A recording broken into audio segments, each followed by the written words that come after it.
До крајот на оваа или најдоцна почетокот на наредната недела ќе бидат познати имињата на сите кандидати за градоначалници од СДСМ, истакна на денешната пресконференција председателот Венко Филипче.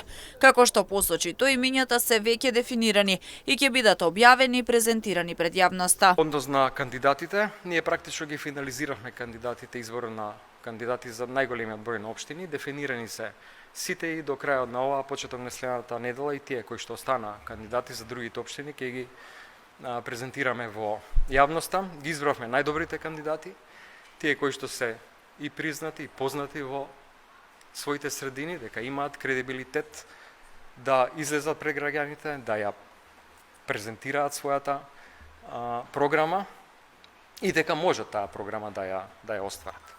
Мене ми е навистина жал што владачката коалиција не направи ништо и не се обиде да собере мнозинство во парламентот за да помине изборниот закон.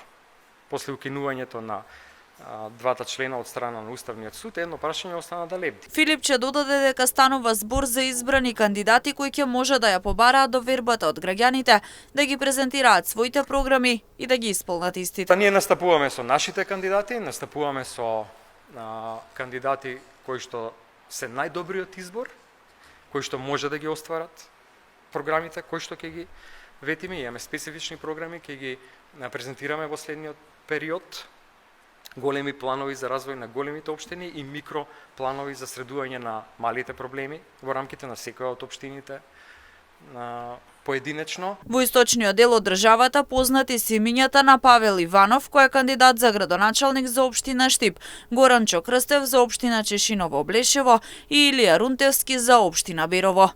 Она што е најинтересно за јавноста во истокот е дали и кој ќе биде предложениот кандидат за градоначалник во општина Кочани. Инаку СДСМ има своји актуелни градоначалници во Делчево и Пробиштип, но таму се уште се непознати имињата на кандидатите за престојните локални избори.